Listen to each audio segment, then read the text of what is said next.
It's only legendary shit, nigga. Let's go. P-Rock. This for the barbershops and liquor stores. I'm through pitching raw, but what I spent this week is what a brick would cost. I can tell you never been lit before. You the type to try to stunt with a bitch that I hit before. I want to start by saying that Michael Jordan is the most overrated player of all time. Wait, who is? I was just joking. I was like, Michael Jordan is the most overrated of all time. Don't start the podcast. I'm joking. We already live? Yeah, man, we started. We pressed start, yo. I actually wrote a rap yesterday or whatever, and I was like, what'd I say? You said, I was like, Jordan ain't from the projects, Brian, to go to me. You know what I'm saying? Because it's like he took it further on his own. Mm-hmm. Michael Jordan had a big brother that was all state. You know what I'm saying? He had parents and shit. Not to take away from niggas having parents and shit, but it's just like knowing Brian's story. It's like that's kind of why he to go to me. But on the court, I do think that LeBron isn't as good as Jordan. I can't hold a straight face and feel like, oh yeah. But Brian is that nigga though. I think it depends on what you want. Well, I want to win. You know what I'm saying? And Brian has done a lot of winning, like true percentage wise, but when it come down to it, when it's time, it's a lot of factors. You know what I'm saying? I ain't trying to hate on Brian. I love Brian to death. I like Mike ain't had to play against Brian the Warriors, making it close, but this is it though. This year is it. No, this if is Brian don't win this year, it's kind of like, well, Brian legacy is definitely on the line. I feel like this year. It ain't nothing his to talk long about. time legacy, like his short time, he didn't solidify. I mean, even in the long time, we all know he's on the Mount Rushmore. It's Brian. He's top 3. Like I said, I got Brian right now at 2. I do too. He done earned 2. He didn't got 2. All due respect to Kareem and them, I feel like this is a different era. I don't want to disrespect Kareem. Kareem was winning championships when Jordan was in the league, but you can't really. I mean, to be honest, Kareem the guy too. You can't really. Well, first of all, we just jump right into it. Didn't even introduce our guest. My bad. Don't nobody know. He don't even need no introduction if you know us. But yeah, man. What's up? Episode 3. It's the Souls. Still listen to the Backcourt podcast. I'm Ryan Escobar. Young T. Today we got another Mizzou alum. You know what I'm saying? Kept it. Mizzou made. We run the world, to be honest with you. You know what I mean? We are media. At least the Midwest. For sure. Yeah. And from Shawn Grant, man. I'm not even going to tell the people what you do, Shawn, because you do so much. Yeah. Jack of all trades. I sell crack, do hair, and make barbecue at my grandma's house. This nigga is like Charlemagne in 10 years. No, I keep it short. I work at a nonprofit here in Chicago, West Side, doing marketing and events and such, but I'm from the South Side. I am the content director of The Source magazine. Okay. I help artists out with shit. Okay. For people that'll be listening to this, there's going to be a new joint mixtape from Ashley Banks and Sonny Woods hitting the street in like a couple days or so. It's called Ashen Woods. Okay. I do a whole lot, man. I'm just here. Yeah, man. Well, I'm trying not to actually sell real crack. Well, we're glad because we're not bailing you out. And the crackhead's dying off. Yeah, it's stepped on. That's true. Yeah, you need to get into a new game if you're selling crack. All the crackheads I know 60 and up. Yeah. So, man, episode 3, you know what I mean? We just be diving into the real deal. You know, we got into Go Talk off the rip. Yeah, I think you were on our show when we were doing it live. We were doing live episodes. Yeah, I was around during the era where you guys did the top 25 players. Oh, that's right. We might just have a special episode where we do top 25 players again. It's always fluctuating. It's definitely different. It's a stock market thing, for sure. But Brian is definitely stabilized in that top 5, and niggas got to put some respect on it. You know what I'm saying? Have to. But it's hard. It's hard to round out the top 5 now for me personally because because I don't know. I don't be knowing how good everybody really is. I'm real tough on AD. I mean, but I guess technically him and Brian in the top 5. It'd be like him, Brian, Giannis, Luka this year so far. And to break him in the top 5 is I hate him, but I feel like you got to get James Harden to 5. Yeah. James Harden. I mean, Kawhi not in there. Damn. What the fuck? You ain't got to get James Harden to 5. I don't got Jamie in the 5 because he don't win enough for me. I don't like James Harden game. I love his game, but I don't think it's a whoa. You think he's a pussy? Yeah, I think the game is like very soft. I called him soft yesterday too. Though he plays for fouls and not to get buckets. That's part of the game, though. I mean, like we got like every major scorer went to the free throw line a lot. Like LeBron goes to the free throw line a lot. Iverson went to the free throw line a lot. Scared of the free throw line. Kobe went to the free throw line a lot. Something that Skip say. Think about how many more points Bron would have if he shot 75%. Yeah, for LeBron to have improved his 3-point shot so much, he isn't awful. I don't get what's so hard about 15 feet away. Yeah, whereas he could fall out of bounds and hit everything. We talked about this yesterday. How come it's called free throws and not free shots? And are there any other throws in the game? Because it was underhand free throws when like the game was back in like the 50 thing. So it was like an underhand. I don't think everybody shot like that though. Everybody didn't shoot like that. I'm just saying there are other throws. Why is that? And that's a toss. That's not so like your free toss line. The free toss. It could be a lot of different shit. Sorry to derail that, but yeah, no, like but that about James Harden, though. That's like it's like he's too dependent on referees. Like last night, you know, he does all the grab your arm, does all that shit. Which I mean, it's just smart. I think it's the entitled superstar shit. Yeah, because a lot of them whine like a motherfucker, bro. Like, but it's like he will initiate every piece of contact possible, and it's kind of like, dog, do you know how much more, and it's probably me just being selfish as a fan, like, you know how much more fun I feel like you would be if you just went out and literally killed these dudes, like, with the natural skill. Like, we saw it, like, when they ran the double team last night when Paul George was coming over to help him, and he still killed Patrick Beverly, made Patrick Beverly fall in, got hit 4-point. Without fishing for the foul, and still got the bucket. Like, dog, you can get this all day. That's your game. Yeah, but that's why he lose in the playoffs, because they don't call the ticky tack shit they call during the regular season for too. Sure. And that's an extra 6-7 points, 8-10 points that he might get from just being like, hey, you know, and hugging niggas and shit while he going to the basket. So yeah, man. Shawn, recently you went to Nike had that event here in Chicago. Yeah. Our homeboy Adam, hope to get Adam on the show soon. He did some of the still photos or whatever. It was like, what, Nike just kind of doing an activation in Chicago? What was that? Yeah, it's this thing that they're doing where they kind of put this basis on everything being Chicago style. I think a lot of it now is happening because of All-Star Weekend swinging back here. Right. Okay. So a lot of like the campaigns and stuff are kicking off, and during All-Star Weekend they actually are saying that, is this privileged information? Fuck it. Oh well. During All-Star Weekend, Nike is actually bowing out, but they're handing every event thing specifically to Jordan Brand. That makes sense. Yeah, it does make sense because it's Chicago. He started it. So they're handing everything specifically to Jordan Brand, or at least that's what I was told at the time. Who they own, I guess technically. But they've literally bought every venue possible in Chicago. Sheesh. Like I think even to the point where it seems like sometimes they were buying it and not even using it, but just so no one else could buy it. Right. Damn. That makes sense. Yeah, but for like after party, after set shit, all after type of party, shit. activations, sneaker releases, because like I don't know if you paid attention, but the Jordan lineup for next January through March is insane. It's like 12 retros, like highly sought after retros dropping in that like span. Like, so, which ones? They're putting the North Carolina 3s out. They're bringing back the Chicago 1s. They're putting the DMP 6s out. Shit, I'm be broke as hell. Y'all know the red 3s that DJ Khaled got? They're getting a general release. They're putting out some 14s that's like different. They're rolling out heat during that window, and you know everything gonna be here. Right. So it's like they're doing stuff for that. I'm trying to see if there's anything I forgot on that list, but you said enough heat though. Already. It's a lot coming, and they're not playing. I saw the Fire Red 5s with Nike Air on the back. It's a lot coming. So I think like they're just literally corralling the entire market and buying everything. And like I got a homie who worked for an opposite company who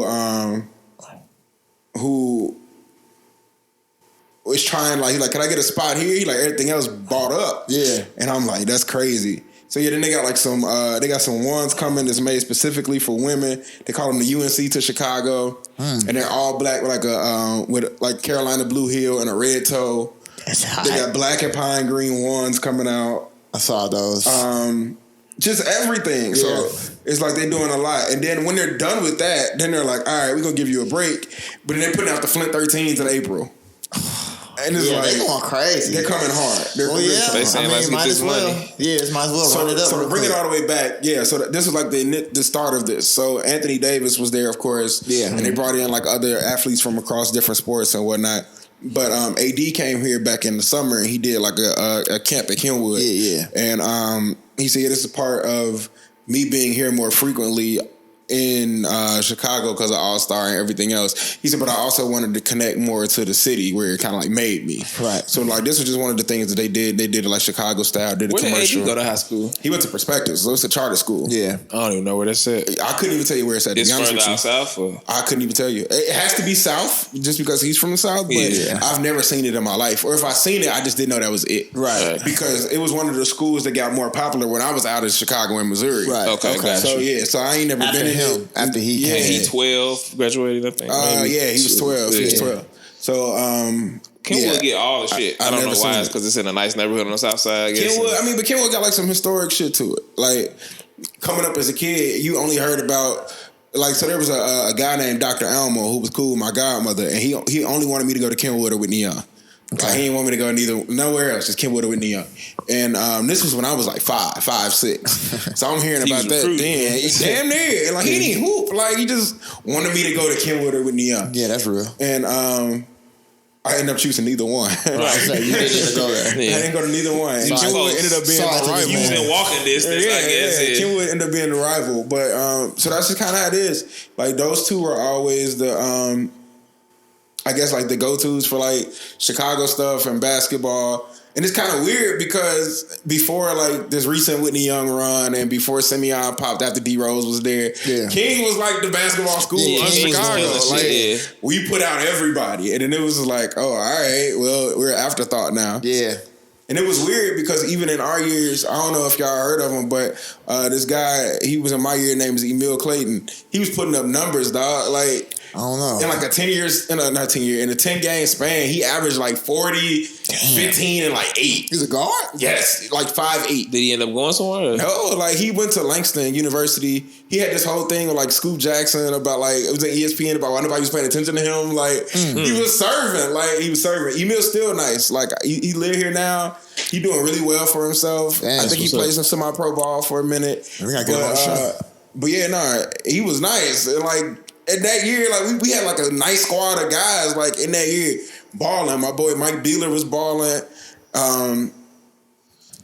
It was a lot of people on this team and nobody was paying attention. And it was like, why ain't nobody paying attention to King? Damn. And who was Raw 09 in Chicago? Y'all didn't really nobody at that time I could think of this. I couldn't even think about it. I had to dig for real. Yeah, I couldn't name nobody. I guess Shumpert. Well, no, yeah. So Shumpert was around that time. He was in the suburbs. But he was in the suburbs. But it was Jordan's kids. True. Yeah, Jordan's kids was up at Whitney Young. 2010. Yeah. Jordan's kids was up at Whitney Young. But I want to say we beat them. I don't remember. Yeah, I don't remember. But I'm trying to think. I can't think of nobody. Jordan's son went to one state his senior year. Yeah. After y'all left. What year is JaVale McGee? JaVale was before us. He older than us. I think he 08. So I was watching JaVale in the Wizards jersey with Gilbert Arenas. He went to over on Cottage. He went to Hales. Hales put out some ballers too. Yeah. Like, Hales put out some ballers too. What was crazy was my uncle was like the principal at Hales for like a couple years while I was a King. But yeah, they put out some ballers too. Mount Carmel put out football players. Yeah. Besides Antoine Walker. Yeah, besides I seen Antoine Walker like a couple weeks ago. I seen him. Yeah, I see him a lot. He be everywhere. He be at Shake Shack a lot. You catch him at Shake Shack. That's his shit. Yeah, I called him at it's this barbecue place on Cermak. I can't think of the name of it right now. Boy. Right next door to Velvet Lounge, and he had brought all his homies in there in a little section. Like it ain't a section, but it was like a bar. Like the bar side where they got tables and shit. And he put out some cards and was just hosting his own little spades, little shit over there. That's real. And me and James was in there and we was like, oh, you want us to go? He said, no, little homie, you good? Stay right here. We like, all right, we trying to make sure your shit's straight. Yeah. Big Twine, man. Shout out to Twine, man. Yeah, it's good to see him still pushing forward after all he done been through, because like a lot of people could have caved under that pressure. For sure. Like him, Q Rich coming out on the other side of that for that, generation, guys their age. G-Wade finally, they kind of aged out a little bit too. So everybody take L's, but if I lose 100 M's, I might be in the lake. You know what I'm saying? You never know. But he's still pushing and he got a good job. He still got a better job than everybody we know. 100 is a lot. Yeah, man. So, talk to us about your time in high school. What was it like for you growing up in Chicago. You know, you are age, so you didn't get to. We're actually watching Game 5 of the 1991 Finals right now. So you wasn't watching those first golden years, but I'm sure you remember the second half of the Jordan legacy because I remember some of it. So I remember my earliest basketball memory for real was when Mike came back. Okay, we're in the 4-5. Yeah, when Mike came back, and young Vladdy boy. I want to say, so Mike when he first left, it was what 93. Yeah. So I was just like 2. So right after that was OJ and the Rockets and the Knicks thing. Yeah. Where he intersected. The finals after that was the Rockets and the Magic. Yeah. Mm-hmm. And then Mike came back because Shaq and beat Magic. And beat Mike. The Bulls. So that's like my earliest memory was all Mike is back. Mike is back. So yeah, what was crazy was, so I was at Beasley. Me and D Rose went to school together. Okay. So I was at Beasley, and I just remember, like, you know, you're a kid, you watching Mike, like, it's Mike. Yeah. So I was like, Beasley go up to 7th grade or what? I go up to 8th. Okay. From 1st to 8th? First to 8th. Okay. Actually, kindergarten to 8th. It was like a little school next door that they called Lil Beasley. Gotcha. But it went from kindergarten to 8th, so like grammar school. That's what, so I didn't hear about that till I got to Chicago. Go to grammar school. Yeah, I didn't know what grammar school. I was like, elementary school? Grammar school. So yeah, no, like 1st, 2nd, and 3rd grade. It was my Mike years, and you know, Mike was hooping and winning, and I think by like maybe 4th, 5th grade, that's when Mike got to the Wizards, and he was washed, and it was just like he was in middle school. He had a hell of a game in the All-Star game that year. Though. He balled in the All-Star game. Magical. Game the hell out of Shawn Marion. That was magical. Yeah, it's like I don't remember watching Mike play none. I remember his presence because I remember during that time, like Shaq was my favorite player. Shaq is my favorite player of all time. So I cut my hair bald. I can remember. I can remember like Shaq playing, but it's like you said, I don't remember no games. I just remember their presence as people. But then I do remember Mike last 2 years. Like I remember like watching because I can remember the first time being like, oh, he's playing the Jazz. Then he's playing the Jazz again. Like I'm thinking, damn, maybe the Jazz is good. Like I don't know. I don't got no context to it. And I remember watching his last shot with the Bulls with my dad. I remember when he played in that 96 finals against the Sonics, and I was talking to my godmother because I think the Bulls lost game 1. Mm-hmm. And she was like, yeah, it seemed like the Bulls was rattled. And me being young and naive and not knowing any better, I was like, it might have been the fireworks in the stadium before the game went on. Like it threw off their shit. Like, there's a lot going on. But yeah, no, that's, and like even then, that influenced everything. Like our school, our elementary school was the Beasley Bees or whatever, right? Our colors was like green and yellow. Nice. But our basketball team, when it was time to play, we were the Beasley Bulls. Like, and our jerseys was red and black. That's funny as hell. And it was crazy until then. So then that was like the 6th grade team. So I made the team in 6th grade. And then one of my classmates, her father was like the assistant coach. And our head coach was Mr. Green. And then we had Mr. Gross and we had Mr. Reyes. That was the father. And he was like, yo, I want you to play on the 8th grade team. So then that's when you get the green uniforms. You know, you play like... Oh, so you was playing up. You was that guy. Me and my guy, Austin Williams. I ain't seen Austin in years. And it was this other guy named Fred. We was the only 3 people from 6th grade who played on the 8th grade team. So that was the first time I think I got hated on for playing ball. Like he was like, oh, he think he nice. I'll bust his ass. And I was like, and D Rose was on the you was on the team with D Rose. Okay. Right. And he was serving and shit. Look, so I didn't know who he was. So we come in, my very first practice, I go in and they're doing like this drill. Y'all probably did it before. I can't think of the name of it right now. It's a weave. 3-man weave? Nah, it's not 3-man weave, but it's like you're at the circle, at the jump ball circle, and it's 4 lines at each point of the circle. And it's like you're passing the ball, and like I forgot what the fucking point of the drill was. Whatever. And the very first pass was thrown to me was from D Rose, and that bitch came like a rocket.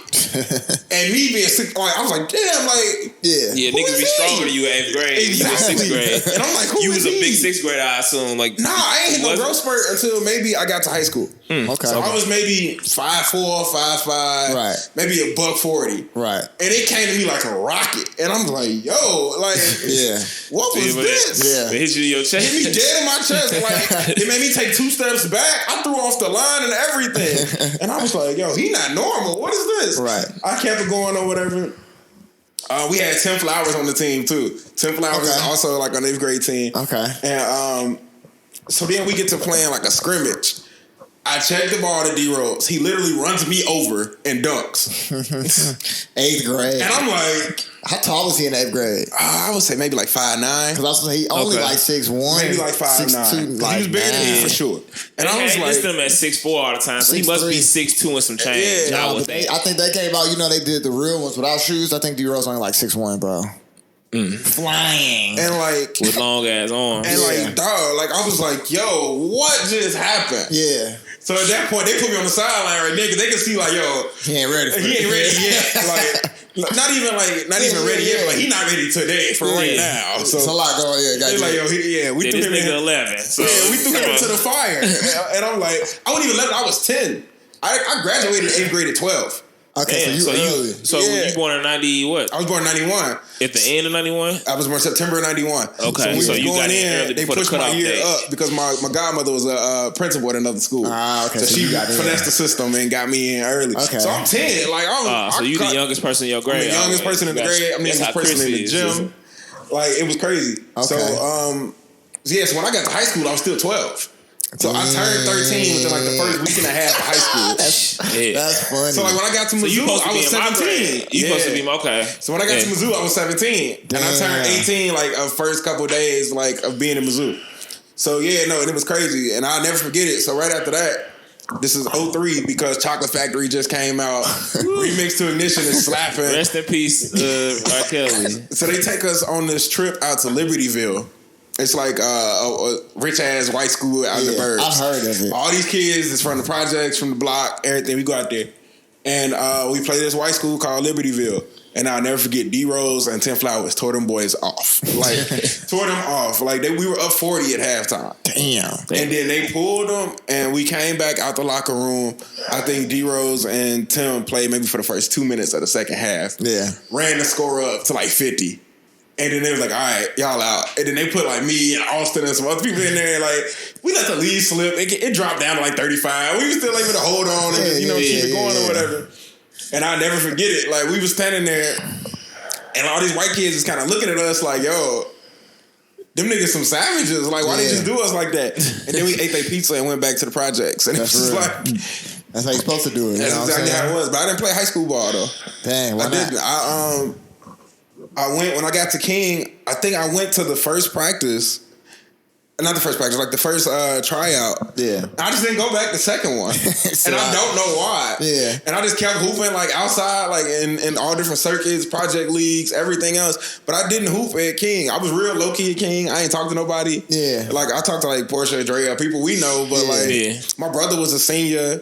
And then, like, my brother got into some bullshit, like, when I first got there. Okay. And got expelled, like, in the first week and a half. Damn. So then, like, it was a target on him. That's a shock. So then it kind of was, like, also, like, a target on me. Like how... And I think I kind of felt that, too, like, being in the gym. And I'm like... I see how this is going to go. Yeah, you just wasn't feeling that energy. Yeah, I just saw it wasn't going to happen. I'm like, I ain't about to be out here busting my ass and hooping and... Yeah, but no, I ain't had a problem. None of the guys, all the guys was cool. Like, when gym class came around, we'll hoop. Yeah. But I just never tried to hoop for the school again. Yeah. Just didn't care to. Dang. But you played on the same team with D Rose, so that's all I needed. That's all I can tell my kids. You play with D Rose, they say what they say. You played. Yeah. You played. Yeah, you know D Rose was on no team that didn't mean nothing. The shit was different. Yeah, the shit was different. But yeah, I hear a lot about, like, that grammar school being just like a legendary basketball, like, factory almost. Yeah, like, they put out all hoopers. Where is it located at? 55th and State. So, like, literally down the street. Okay, Y'all probably roll past it all the time. Hell of time. Y'all know that big ass tennis facility they made over there? Yeah. It's literally across the street. Okay. Yeah, it's literally across the street. The school ain't got no windows. Like, because, their tennis facility used to be the Robert Taylor homes. So, niggas were shooting all day during school. So, like, it ain't no windows on the front side at all. And then on the back side is windows, but they all bulletproof. So you can't even see out the windows. You can't see out the window. And I remember, like, I think it was my third grade class, like, you could see, like, where a bullet was lodged into the window and kind of, like, they made a little strike marks through shit through the glass. Robert Taylor Homes, the Terradome, man. Yeah. No, wait, is it the Robert Taylor Homes? Yeah, I think it's Robert Taylor Homes. Yeah, Robert Taylor Homes. Because Dearborn's is further north. Yeah. Yeah, it was Robert Taylor. Damn. That's crazy. And then that's what me and my brother was hooping with Dearborn's.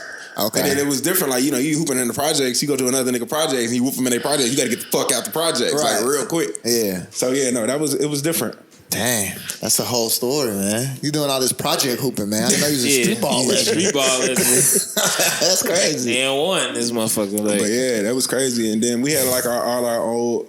I guess it was like AAU before AAU really popped. It was like a Chicago AAU. That's what we were talking to Gene about that or whatever. And he was telling us, he was in grammar school and he went to Beasley too. Yeah, he was like Beasley, but he cold like 15 years older than us, and he was like, we play like 50 games in a year or something like that. It was a serious thing. It was. And then like even with that, like you would align with a park. Like I played for Thule Park. Okay. And then they'll take you to all the other parks and like hey, you gotta go on their park and they jam and bust their ass. So when I did like the Thule Park shit, we probably would play like 50 games, like a season, like a fall. Yeah. And then like just keep going. And then when you get to the teams was kind of like named after NBA teams. So my first Thule Park team, I was on the Pacers. Gotcha. And then my second Thule Park team, I was on the Lakers. Gotcha. It was like they did a thing in the park, a tournament in the park to see who could represent the park. Yeah. And then, and then they take the best people from the park. Okay, so it's really a neighborhood thing. That's something that I noticed about being Chicago when I got here. It's like, then y'all got park districts because like in St. Louis, like it's hood here, but like we just don't got no resources for real. So it was just like we had two on the north side. Yeah, Matthew Dickey. No, that's not in Park District. Tandy and Woes. But yeah, it just started going down. It's like it ain't the same. They like, just it's keep not as them many up no people. more. Yeah, like when I was a kid, died. I used to practice in Tandy. I used to practice in Woes too. But then it's just like it was no maintenance. Yeah, and it's like 1915. It was like when white people left this area and nothing since. You know what I'm saying? So it just is like Tandy was on Street Volume 3. Okay. Yeah, so shout out to I don't know, Tandy. like if you Street Volume 3, they was hooping in St. Louis. I think Darius Miles, Larry Hughes, and it was like they did have it where you could go around and pick and your that was jump. Tandy. That was actually Tandy. Because they had the one for us was like on the lake. Yeah, like we actually shot something over there. That's when we shot our little clip. I don't know if you seen that. We did that on purpose because it's like because I think that's where Whitewater came on the game or something. No, Whitewater, Seattle. Okay. I remember that. I know it was a stage. Why haven't they brought those back? Bro, I don't know. You know what they did? It's different now. EA lost to 2K. So that's a big part of it. And they got the street version. They brought shit. live back. So I was like, why would you bring live? It's like called like Big or something because Tatum is on it. Mm-hmm. I remember it looked like almost a mix between street and like backyard basketball. But I think it was perfect timing then too because now like people don't play street basketball no more. Like we came up during the N1 era, that shit was crazy. It was. You know what I'm saying? So it was the perfect time to put out a street ball basketball game. Because basketball, well, niggas wasn't as Hollywood. Niggas wasn't worth $200 million for 5 years of a kind. You know what I'm saying? It was a different. Niggas was rich, but it was more down to earth still. Like, that's why niggas was still talking about the record and shit. Yeah, like it was a part of your legacy. Like Kobe was like, "No, I gotta go play outside. I'm not a real nigga." Yeah. You know what I'm saying? So it ain't like that no more. LeBron ain't go to the Rucker. Like the AAU shit. It's like now it's an AAU pageantry almost. Of how you carry yourself as a player. Even Adam Miller, I seen the other day, he did his shit at the Jordan store, and it's just like, I mean, I like Adam Miller, but it's like, you ain't D Rose and no shit, but niggas just NBA since 8th grade now so hard that you don't never, you protecting these kids now, whereas before, if it was just 99, niggas might just be outside hooping. Yeah. How long you think AAU gonna last in its current way? I think it's here to stay because it's money. I think that it may. I mean, AU already dying out to the shoe company circuits. Yeah, you know what it's I'm saying? becoming like eyeball. Like they're not Nike or your Under Armour sponsor. It's the same principle. Yeah, it's the top three: Under Armour, well, Nike, Adidas, and Under Armour. You know what I'm saying? Because you could be a kid like Zion did the Adidas circuit. He didn't play eyeball. It's like you graduate to LaMelo played in the Adidas circuit. He didn't play eyeball. You go AAU as a child. And then when you get ranked and you get to like middle school, that's when they start putting you in the Lucas camp. That's when the circuit really starts. So they start earmarking niggas for the league and shit. And you really just got to get within a program that's sponsored by one of the teams. You know what I'm saying? And that's what I was hearing. I think that's what LeBron was talking about. He was talking about how the Nike camps or the Nike tournaments is like the best ones are the only ones that he was staying by naturally because he signed a Nike. But also he was like they care about the athlete. It ain't trying to kill him. It's a little bit different. I mean, I'm sure Adidas said the same thing. All of them are cheating just to get the players at the end of the day. Yeah, that's what it's all about. All cheating to get the players. So it's like, I don't know. It's interesting. They took the purity. We was talking about that the other day. Like they taking the purity out of the game to where it's like even kids probably like they just playing. A lot of these niggas might just be playing to get a check. Whereas, like, some of the best players of the years past, they wanted to get rich, but they wouldn't. I don't feel like Michael Jordan was in 8th grade. Like, yeah, I'm finna have hella hoes. I'm finna have 1 million followers. It's so much more. Who I think you know like what I'm saying? Who? Devin Booker. Devin Booker. These niggas Instagram ass niggas, bro. Yeah. When I heard Devin Booker get mad because he was getting double teamed, I'm like, dog. It's like, it bro, just means that you're just Devin that Booker good. is raw though too. Devin Booker It's like raw. you're just that good. Like, yeah. I mean, When I seen them niggas get into the fight with Tyler Eulis and them and shit at the hotel with some random niggas, I was like, y'all tripping. Bro. There's no way I'm just banging at the hotel. I'm rich. Yeah. Nah. With some random or like different race of people. They might have got on some bullshit with them, but yeah, I'm grown. I'm rich. I'm not. Yeah, I could let niggas have it. Like it didn't seem like they was applying that much pressure. No. To where you just got to get the banging with niggas and shit. Like, right. Yeah, what are y'all doing? I've never been into it with no like random Indian people in my life. For real, I don't know how. Yeah, y'all must have even been tripping too. get into it off the elevator. I'm just going to my room. Yeah. Right. Even if you do say some little shit, okay. Yeah, I'm in the suite. Yeah, I'm here now. Yeah, I'm rich. But that shit is a lot of pressure for these kids. Like, say, even when you talk about somebody like Devin Booker in real life, his brain not fully developed. This nigga's gone. Yeah, he's what? 23? 20 something? Yeah, one of the wealthiest black men in the history of our country. You know what I'm saying? Like, he didn't grow up with his dad was a legend, but he didn't grow up with his dad either. You know what I'm saying? So, yeah. He got an interesting story. Yeah, his dad with Melvin Booker went to Mizzou. Okay. That's how he got pregnant. Shit, he probably was born and conceived in Mizzou. Fuck around. You know what I'm saying? Fuck around. Because I think he still ain't come there. Still ain't come to Mizzou. Yeah, because I mean, for you to get like a white girl pregnant, like where you get a little tall white girl pregnant from, you know what I'm saying? Like that's some college shit. You know what I'm saying? We saying all that all too much. So that's real. That's a fact. Damn. Well, yeah, man. So talk to us a little bit about, I would say you're a pretty well-renowned journalist at this point. Thank you. You know what I mean? You've worked for some, you've worked for some, well-known publications or whatever. Talk to us about that journalism world, because, we come from the Civil Court side yesterday. Yeah, we come from the artist side, so that's a whole different beast in itself. I don't think it is. I was telling somebody the other day, I made the comparison to somebody that I'm working like a rapper. Okay. And they were like, how? I was like, okay, so I'm gonna break down how it came up. I think y'all know Vince from Kansas City.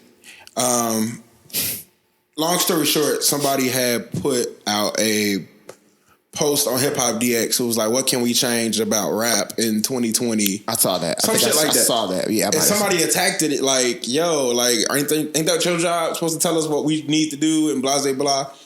And then Vince had responded, was like, yeah, is that like the post, like in the post from like The Source the other day that made me be like, yo, these publications got a bigger responsibility, blah, blah, blah. So I had tweeted him. He thought I was about to attack him on it. I was like, nah, I feel like that shit was corny. I don't care that it's my employer. Like, yeah, the shit was corny. Like, don't ask who gonna be hot. Like, tell me who gonna be hot. Yeah. But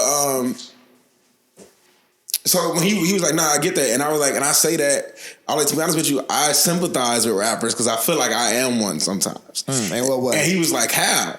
I was like, so you have this thing where you're trying to make it and be known. Right. And you're writing and writing and writing and writing and pushing and pushing and pushing and pushing. Right. All of this content out.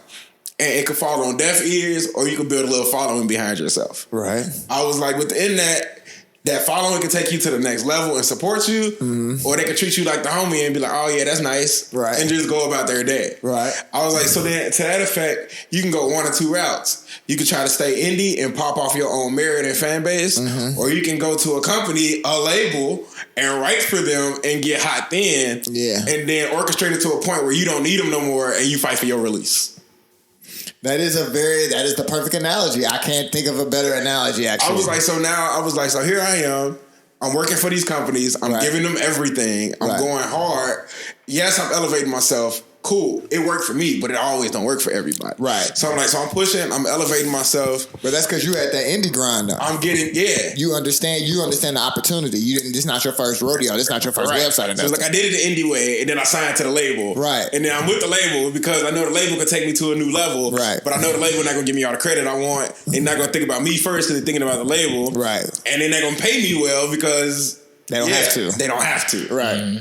So I was like, I sympathize with the rapper because I am the rapper. I just don't rap. Right. Yeah, you told our story in a way. Yeah, you know what I'm saying? About like being like putting out fire ass shit and it's just like, well. Exactly. And I felt like I put out fire shit for 4 years. Yeah.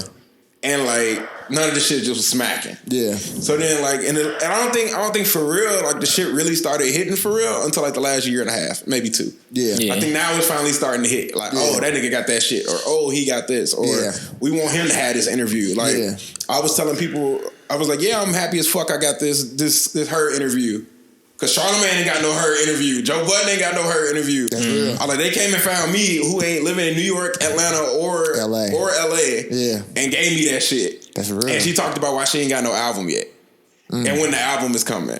And I'm like, none of you niggas got that. Yeah. So I'm like, like the fact that I'm putting it on like my label is like, like, all right, well, fuck. Like I still got like a extra hurdle to get over, but I mean, you get your bullshit. Every place got its bullshit. You gotta learn the maneuvering shit. I think I could be further along if I was like kissing somebody's ass, but I ain't about to be out here trying to suck nobody's dick. Like I don't care that much. Yeah, that's real. I don't care that much. I still like a lot of people like, why you still live in LA or Chicago? I mean, LA or New York? Why you ain't there? Because I don't care about the Hollywood shit. Like, it's not for everybody. All this shit is fake real. That's what you learn. Like, damn. I learned a lot from rapping. I learned a lot about people, and I learned a lot about how much business, how important business is, and how much people don't do good business at all. For real. You know what I'm saying? So like, and that might have something to do with the type of person you are too, but it's just all of this shit is fake, and it kind of can disillusion you after a certain point because you genuinely passionate about the game in the same way that we are. I think the realest shit that happened to me was I met Terrence J. And he basically told me what the mistakes not to make. He was like, yo, when I was at 106, I was making some decent money.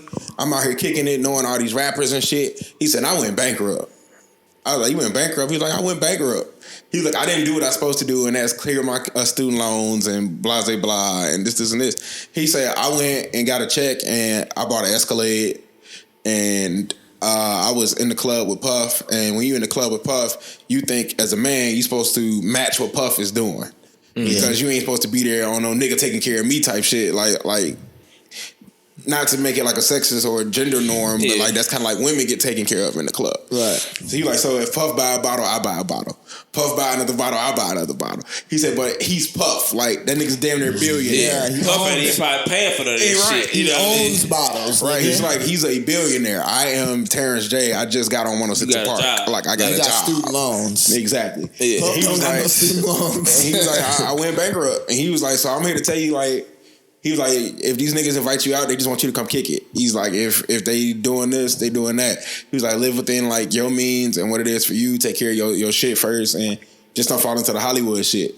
And for me, I don't think I really had a mentor in this shit for real. I kind of figured it all out on my own, or just kind of watched and saw how niggas move. But like from that piece that he gave me, that was like, all right, bet.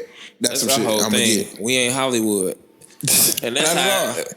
I think that's what throw people off too. Like even like when we was at Mizzou, like if we would have been more standoffish and acting like, I feel like we was too humble for niggas to like be like, nah, I love you, I'm a fan. Right. We was too touchables. Like I'm at every party, I'm tweeting y'all every move that's going on tonight and shit. Whereas like a lot of the rappers that made it was really like straight internet niggas, and when we finally got up on some of these people, it was like, oh y'all weird. Y'all not even real niggas like that. You know what I'm saying? Like, I think that's where it came from. I think that's just because of where we from though.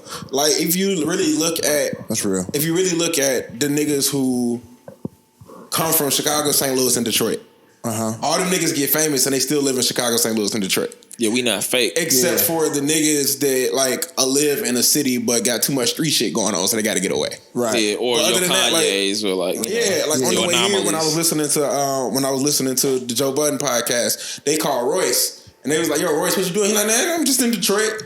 Yeah, chill. That nigga still live in Detroit. Big Sean still live in Detroit. Yeah. Like, y'all in St. Louis. Like, I'm pretty sure y'all can name some niggas that live in St. Louis still. I think Nelly still live in St. Louis, don't he? Or like he might be the only one that don't, but all his kids and shit there, Ali, right? Yeah. All the lunatics there. And like that's all there. Like, Chance live downtown. Yeah. Like, I was with LaRoyce Hawkins yesterday from Chicago PD. He's from Harvey, and I was like, yeah, do you feel pressure to live here? Like, well, I don't still live in Harvey, but I live downtown Chicago. Like, all our people still here. It's just like, not to stand up for a creep, but R. Kelly was still here. And Chicago is definitely that type of city where it's like shit. You could be downtown and it's worlds away from being outside. Yeah, exactly. With St. Louis, like you just would have to be like super far off in the country a little bit. Right. I think Nelly had a mansion in like Lake St. Louis and shit like that, which is like I couldn't live in Lake St. Louis personally. But that's shit really for white people. Like, you said that thing about like. Maybe you should have talked your shit more. I feel like I should have talked my shit more sometimes. Yeah. I feel like if I'd have talked my shit more and been more like boisterous about what I do and who I am, and feel like can't really too many people fuck with me, people would have listened to it like, word, let me see what you're doing.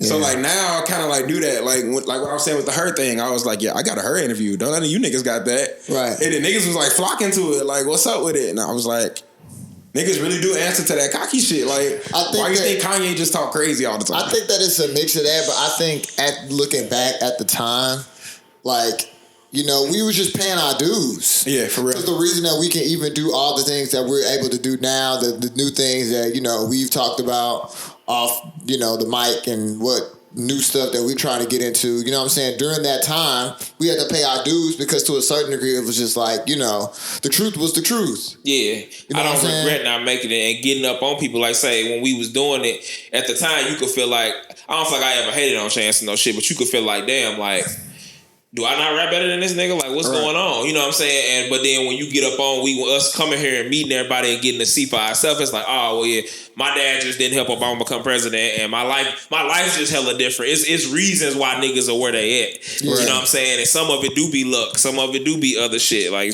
so. But that fan shit is different. Like, it's a group of us here that like journalists, be on TV, do all different shit, and someone asked a question. They was like, yo, Shawn, you ever fucked a fan? And I said, huh? It was like, you ever like fucked a fan? I'm like, wait, like me? Damn, they used to go in the same locker room? That's different. Hey, man. You can't do that today. You're like, same tunnel. They was like, you ever fucked a fan? I'm like, I never really thought about having fans. Do you have fans? I guess. I don't know. Like, that's true. Our fans, a lot of our fans it's like we had friends that was just humble enough to be like that. I really admire your work. Exactly. And like, Pretty Brown Girl helped me through this. So. Right. Or people that would be like, I support you. Like, I feel like it's supporters, not fans. Like, yeah. I feel like fans mean I can't go outside and like niggas is like, what you doing? And granted, like, people would do that, but I just look at it as people being people. I wouldn't consider it a fan. Right. And he's like, well, have you fucked one? He went right back to what was you fucking for. But yeah, no, it was just weird. I was like, we calling it fans. Like, I never really thought of a journalist or a writer to have fans. Obviously is a fan of you in some kind of way. Right? They willing to. So technically, yes. Yes, I have. I have had sex with. But that's something we talked about too. Like even with certain. Like we'll drop videos and get 8,000-9,000 plays and some organic. And nobody has said nothing to us. Right. Or even when we opened for Kendrick, it was just like, I really know y'all niggas don't give a fuck. You know what I'm saying? We would talk about just the different social dynamics that come with that growing up. Just that like we just came up during that time when being a rapper wasn't as cool yet. Yeah. Like we came up during the last few years where it was like, that's not a thing. That's you not only rap because thing. You want to. Yeah. You really care about this shit. Like, where later on, I think it was even a little bit more, it gave a little bit more, I'll say, clout to people that your friend was even trying to be a rapper. You know what I'm saying? Where during that time, it wasn't no glory in it.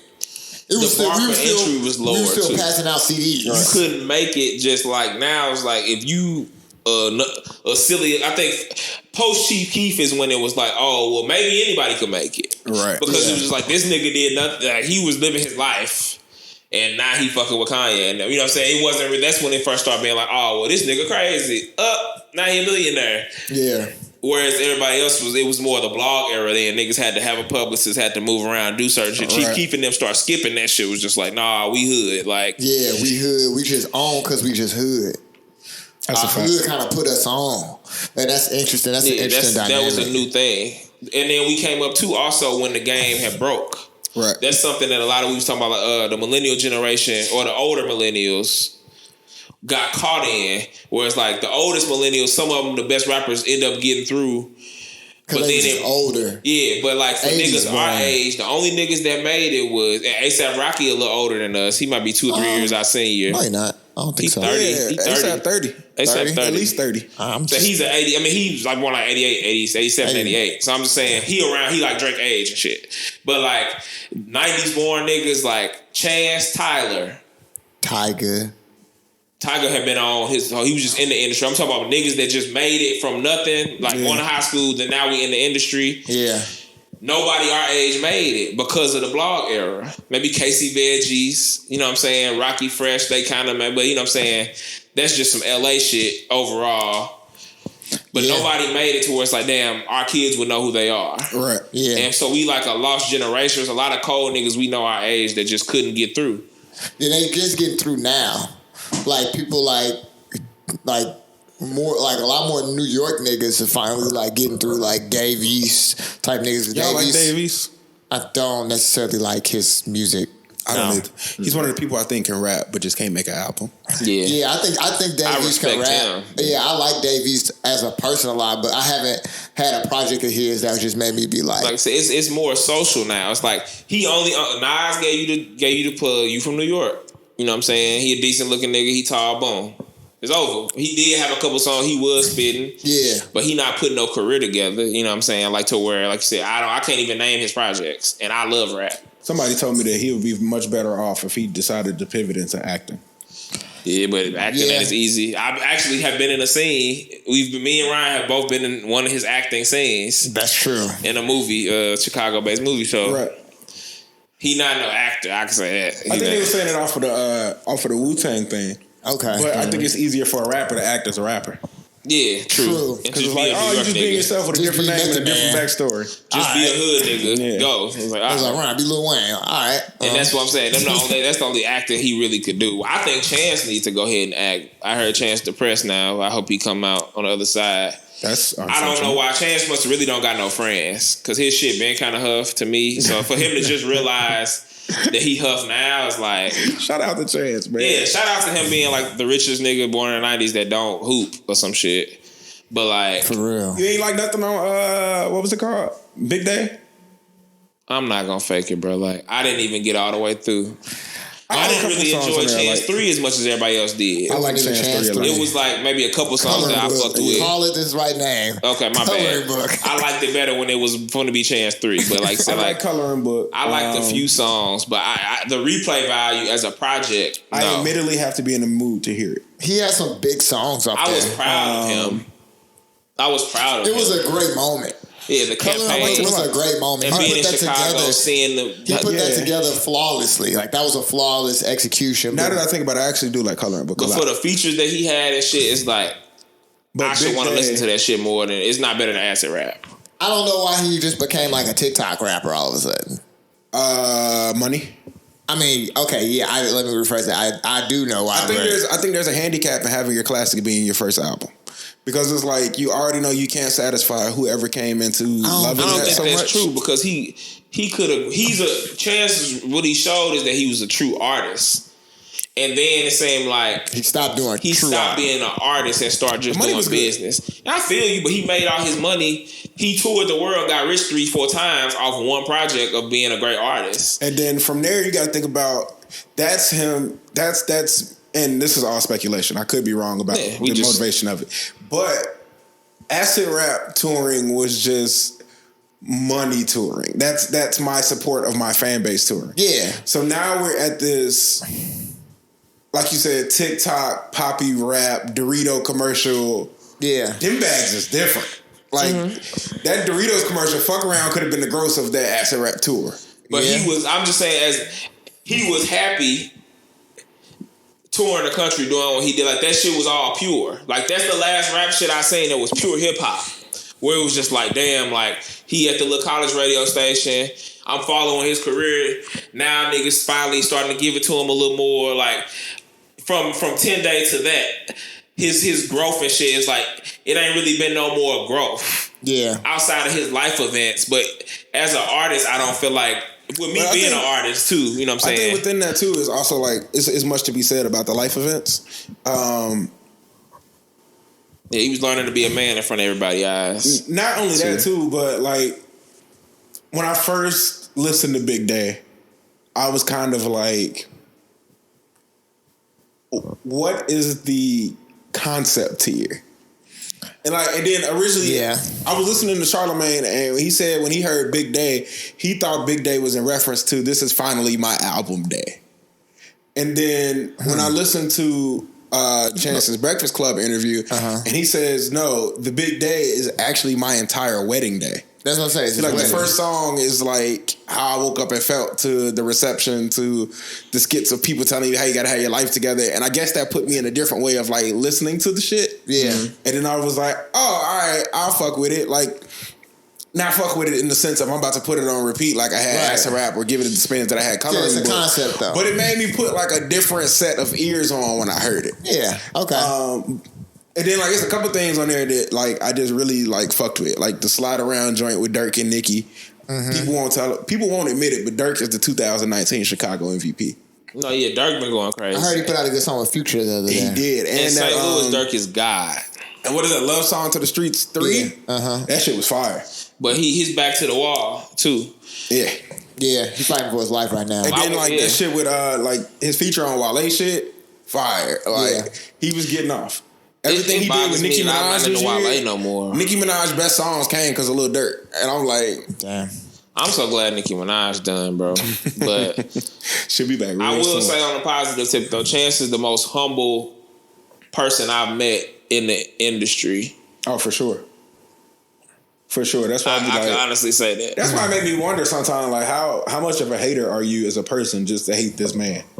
Yeah. He ain't did shit but take care of his family. And criticism of music and hate is two different things. Like, you kind of gotta... No, I've seen niggas, like, literally, like, just hate on him. Like, music aside. Just, I'm like, how are you hating on a nigga that's from Chicago, taking care of the city, doing things for the city, doing anything he can for his wife and his children, making some money. Like, you gotta if you hate on that, you just a bitch nigga. You gotta respect it. And even with his little brothers, like they smart guys. They you know what I'm saying? Yeah, and they get to it. So you gotta respect the hustle for sure. Like, you hate on that, you just a hoe. Yeah. And then too, to be like I said, for us to be in the position where we was in the studio, we really got to see everybody, and it's like it's good to see that he did clean himself up and that he not a zombie walking around on drugs, not making no money, letting niggas. Because I've witnessed like some of our biggest rappers. I ain't gonna say no names, but niggas eating off them niggas. They not building generational wealth. Right. You know what I'm saying? Like I fear their grandchildren could be back out south doing whatever, or hood rich at best.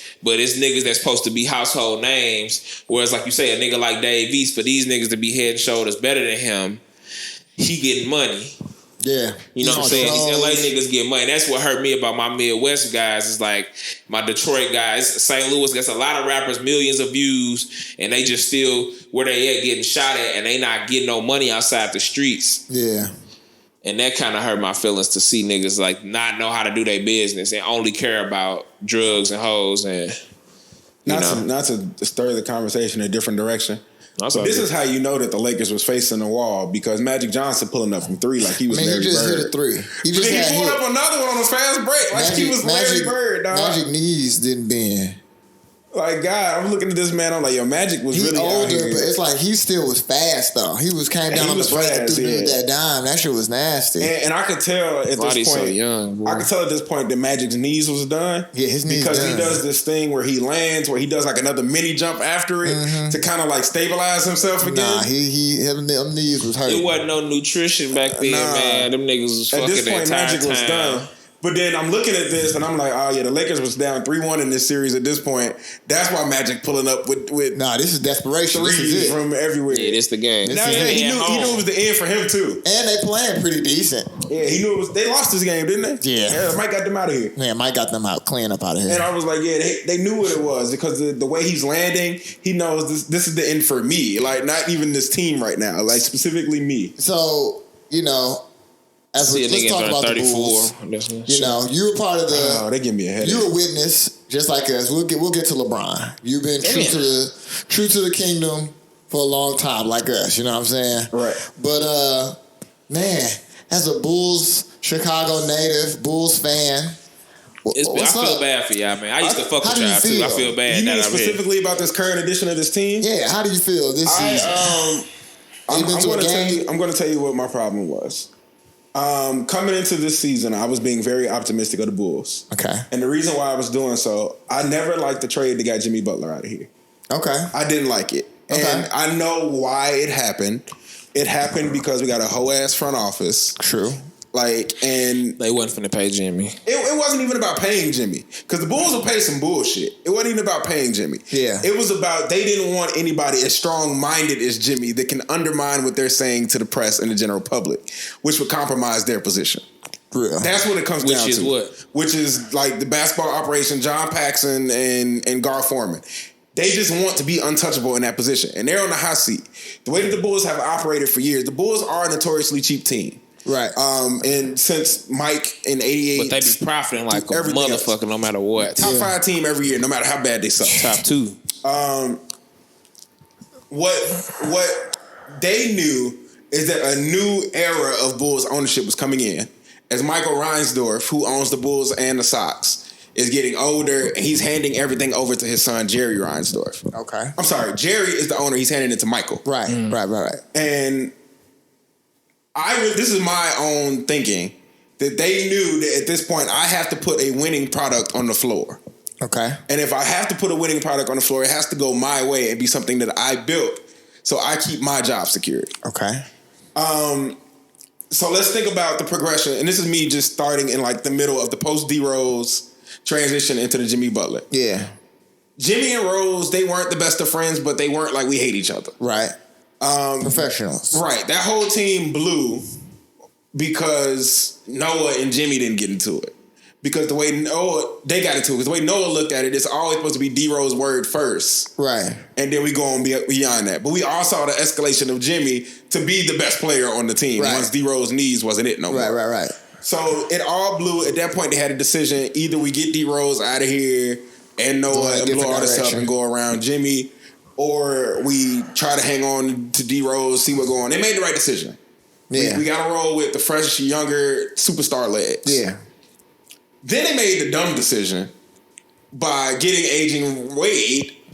And Wade is like one of my 3 favorite players of all time. That was just to get y'all. I feel like they always get y'all excited and then let y'all down. That was just to get niggas excited. They were tempted by the homecoming story. Mm-hmm. Yeah. And then floated the half of the season. It was a chance too that and y'all almost went to the second round. People felt like at that point too, D Wade could have retired here too. Yeah, and I tell people about this all the time. I say to be real honest, if we had Rondo and he didn't get hurt, we got Boston the fuck out of here. Yeah, they was getting them up out of here. And then who did Boston play after that? Whoever Boston played next, we would have got them out of there too. Yeah, because we went to the conference finals that year. Was it Washington? I don't know who it was. It was somebody mediocre. It probably was like Washington. I'm gonna look it up now because I'm curious. We went to the conference finals that year and lost to LeBron. Yeah, I remember that. Like it wasn't a bad season. It was like it's the best season they had in the last 10 years. And that's when Jimmy was going crazy. Like I remember it was one game the Bulls was down 30. And Jimmy came in the middle of the third and brought the Bulls back and fucked DeRozan up and won and walked off the court and talked his shit. DeRozan. Like, he was going crazy. So, we get through all of that. Like, they almost lucked up on a conference finals team, but Rondo got hurt. True. Fine. We get to this point now where then it's like, Jimmy and Hoiberg butted heads because Hoiberg is used to cuddling little children. Yeah. And Jimmy's like, no, I'm a grown-ass man, dog. We got to go out and kill you. Hoiberg. Y'all down on the same age. At that point, what it was, Hoiberg was Garpak's guy. 100%. From the very beginning. 100%. When they were getting Tibbs out of here, this is our guy. Yeah. So at that point, it's like, Hoiberg. Jimmy, you got to go. Yeah. And I'm like... And at this point, Jimmy's like a top 10, 12 player. I'm like... Yeah, he was emerging. He was emerging. It was like all right. He was fringe top 10 at the point, and then like a couple years after that, he had an argument where you could put him in top 7 through 10, or you could put him in 12 through 15. Yeah, Just depending on what you wanted as a player. Yeah, top 15 for sure. Yeah, depending on what you wanted as a player. Top 3 small forward. When it was talking about two-way players, it was Kawhi Leonard, Paul George, Jimmy Butler. True. Right. True. Yeah. It was that. So it's like if you can't get a Kawhi Leonard, you could get a Jimmy Butler. True. Like that's not that bad. So it was that, and then they pulled this deal and brought Zach LaVine and Chris Dunn and whatever and the pick that ended up being Lowry. And there was one more piece they got in that. I can't remember what it was. Okay, because did they give up Taj Gibson too? Taj Gibson walked. Yeah, he walked. Okay. They didn't bring Taj back or something. Okay. But I'm sitting here and I'm like, Zach LaVine? Yeah. I'm not like shitting on him because he's an entertaining, fun player to watch. Yeah. And they're like, he's the cornerstone of our future. And I'm like, I don't know about cornerstone. If he's the cornerstone, why the fuck the Wolves wasn't too excited to keep him? True. And packaged him with a first round pick. So they had a young core. And they current pick. Yeah, they gave up their young core for Jimmy Butler. And then Jimmy get to Minnesota and loved them to their first playoffs. Went to the playoffs in the West. He didn't even like them niggas. Didn't like them niggas. Didn't get along with them niggas. And took them there, and they first playoffs since Kevin Garnett left in 2005. Sheesh. And they and people got to remember that season Jimmy got hurt and sat out 15 games. He did. And they was 8 games outside of the 8th seed. Jimmy. Yeah, you got to respect what Jimmy be doing. So then last year I didn't watch a single Bulls game last year. Like not one. Out of protest? Yeah, I just was like, fuck this. I'm over it. Yeah. I didn't watch a single game. We went to one last year and I was like, I feel like I'm better than these niggas. Yeah. I feel better than these niggas. The Bulls last year were hard to watch. I didn't watch any of it. And then Wendell went down. Yeah. And Lowry, I was checking the box score like, oh, Lowry hooping, all right, cool. And then so my thing is, all right, this is the year that Lowry's supposed to make this leap. This is year 3 for Lowry. He's awful. This is year 3 for Lowry. This is our third year of Levine. Is this our third year of Levine? Yes. Second, third? It's our third year of Levine. Yeah, because it's our second year of Levine. Second year of Levine. Whatever it is. I think the first year he just was hurt. This is his third year being here, but I think he came hurt. I like this our third That's why year of Levine. I like this our third year of Levine. Yeah, that's it. This our third year because he was hurt the first year. Jimmy had played with the Wolves in that first year. Then he came back. And then the second year he came back and then you couldn't just fuck with him and Cat and Wiggins no more. And then he played Philly all last year. D Rose came that second year. Exactly. Right. So this is our third year with Levine. He's regressed. He don't play a lick of defense. Yeah. He didn't take a step up. He's just scoring. Like now he not even scoring for real. He had 5 points the other day. Yeah, niggas just not finna let him get off. I'm like, Chris Dunn is trash. I always knew he was trash. Yeah, Chris Dunn just... Yeah. Denzel Valentine, I'm sorry, you're not an NBA player. Yeah, he had a great campaign. He don't even play. I seen him at the gas station. He don't look like an NBA player to me. And I'm not even trying to be rude. Like, they make you play in the D League in the beginning of the day, and you come to United Center at night. Dog, you go into your 5th year next year. Wait, he plays on the Windy City. Yeah. What? Yes, I looked at his highlights the other day. He was playing on the Windy City Bulls. And I think he dropped like 30 for the Bulls and came to United Center, was sitting on the bench that night. Yeah, he better than the rest of the niggas. He just not. When I seen bro torch that nigga like some neighborhood, Frank Nitty. When he lit that nigga up in the summer, man. Oh, shout out to Frank. And that's my thing. My thing is like this nigga's garbage. I tell people all the time, like, it's nothing wrong with not being an NBA player. That doesn't mean that you don't suck at basketball. No. There's plenty of money that can be made in China and Europe, dog. I respect Denzel Valentine. He can hoop. He'd probably be fire in Europe because he kind of got like a mid-size. He not big, but he can handle the ball, some skills like that. He'd probably be fire in Europe, low key. Yeah, but this I don't see him getting this second contract. It ain't Ralph though. No, he's not. And so that was my thing. That was my thing. So you got Denzel Valentine played for the Windy City Bulls on November the 8th, and he had 25 and 8. And it's like if you playing for one of the worst teams in the league. He's come back from the injury. I'll give him maybe. If you playing for one of the worst teams in the league for 3 or 4 years and you can't find your way into like figuring some shit out to where you have a solid job, it ain't gonna I didn't work. know if they was doing Denzel like how they did Jabari and just like, well, we're not trying to win, so we're not going to put people out there that are productive. Jabari in Atlanta balling, dog. That's what I'm saying. Like last year, like to me, NBA team should be fine for that. They gave Jabari $90 million. Yeah, so I'm sitting there and I'm looking at it and I'm like, okay, that was stupid. So we blew up what we give away Jimmy for? For start. Like nothing. Did they get a draft pick? I think Jimmy Jimmy wanted to win too. Yeah, and he knew that they wasn't going to win. But the thing was about that, he told them, he said... No, Jimmy was willing to stay. That's what he said. He was like, yo, I love Chicago and this city so much, and this organization, I will stay through whatever rebuild we have to do. Yeah. What player in his prime is saying that? Like they said the other day he got here, like when Minnesota, or not who he played for, the Heat. When the Heat got here, like the rest of the team went to the hotel or whatever, he went to Kennedy King or whatever to go do like a charity drive and like gave out food he still, or some shit like that. In the off season, when the season ends, he comes here. Yeah. This is a second home. Yeah, and it's like... And he went to school right up the street too. Exactly. So it's like... Why did you give that away? For your own ego. Because your coach sucks. We don't even have Wayberg no more. That's true. Yeah, that Jim Boylan shit. And Boylan ain't it. Yeah. So at this point, I'm looking at our roster, and I'm like, the only bright spots we have is Wendell, and I can say that because he's too young to know better. Cody White is balling. Yeah. The problem But is he's too young to know better. Yeah, Kobe White and Denzel the best players now. And the last one is I like Daniel Gafford. Kobe and Wendell. And it's like you meant to say Wendell. What's it? You said Denzel instead of Wendell. I said Kobe and Wendell. Nah, you said Denzel. Kobe It's and cool. Wendell. I just had to correct that. No, Wendell, Kobe, and Daniel Gafford are my only bright spots. I don't even know who Daniel Gafford is. Gafford just came up from the G League, and he's balling. I ain't seen him play yet. He's balling. Thaddeus Young, a solid bet. You're not mad at Thaddeus Young. That's what I'm saying. Thaddeus Young's supposed to be there for culture. Yeah. And to teach young niggas, but young They niggas usually ain't start learning. Kobe and bring Stoudaransky off the bench. And Stoudaransky's supposed to be there for culture. Yeah, Stoudaransky off the bench, I'm not mad at. But dog, we paid Cristiano Felicio $45 million. He hurt. If he was healthy, I'm not He giving him must be hella $45 I seen million. Felicio. He must be a good person. I seen Felicio. Felicio must be a real good at our last 45 apartment or mil. whatever. He was walking like over there. We was down like near downtown, and he just didn't give me any brain waves. Like he didn't look at me like They must say he a company guy. $45 million. he can't speak English, so it must be that. I He a swear, if I company had guy. Felicio's size, they could give me the $45 million they gave him. I mean, man, a lot of people, bro. They give me that 100. I need that whole 100. So that's how I feel about the Bulls right now. I don't feel any promise. I walked into the season thinking they could have a puncher's chance at the 8th seed. Now I am thinking that they are not better than the Hawks. That they are not We better. back lottery. I don't even think I don't think they're better than the Knicks. To be honest with you, No, they're not better than the Knicks. I don't think they are. I think they just get. So I what's think they next? Just, Like, what are we gonna get in the to be honest draft? with Like, you, LaMelo. Bring To be honest LaMelo with you, to I don't Windy know. City. the only thing I can hope for is that with this restructured draft, that we can get Buddy from Memphis, and then we got a Wiseman. big.